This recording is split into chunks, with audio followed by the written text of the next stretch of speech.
Super മാർക്കറ്റിലൊക്കെ പോകുമ്പോഴേ പല സമയത്തും കാണുന്നതാണ് കുട്ടികൾ എന്തെങ്കിലും സാധനത്തിന് വേണ്ടിയിട്ട് കരഞ്ഞ അലമ്പാക്കുന്നതൊക്കെ. പാരൻസ് അത് പെട്ടെന്ന് വാങ്ങിച്ചു കൊടുക്കുകയും ചെയ്യും.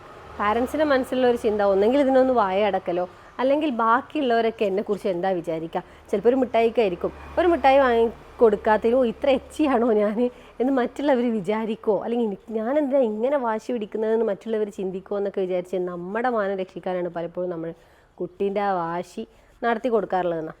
ആ ഒരു സാഹചര്യത്തിൽ എങ്ങനെയാണ് ശരിക്കും പെരുമാറേണ്ടതെന്ന് പല പാരൻസും ചോദിക്കാറുണ്ട്. പല ഓപ്ഷൻസ് ഉണ്ട് കേട്ടോ. അതിലൊന്നെന്ന് പറയാം.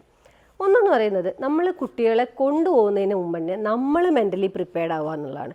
എൻ്റെ കുട്ടി ഇന്ന് ഒരു സാധനം ചോദിച്ചാൽ ഞാനത് വാങ്ങിക്കൊടുക്കും, അല്ലെങ്കിൽ ഞാനത് വാങ്ങിച്ച് കൊടുക്കൂല. ഈ രണ്ട് തീരുമാനം എടുത്താൽ എടുത്ത തീരുമാനത്തിൽ ഉറച്ചു നിൽക്കാനുള്ള ഒരു മെച്യൂരിറ്റി കാണിക്കേണ്ടത് നമ്മൾ പാരൻസാണ്. അങ്ങനെ നമുക്കൊരു ഉറച്ച തീരുമാനം ഉണ്ടെന്ന് കുട്ടിക്ക് തോന്നിക്കഴിഞ്ഞാൽ കുട്ടി 2 ദിവസം കാര്യമുള്ളൂ. പിന്നെ ആൾക്കാരെന്തേ വിചാരിക്കണില്ല, അവർ വിചാരിച്ചോട്ടേ എന്ന് നമ്മളാണ് വിചാരിച്ചാൽ മതി.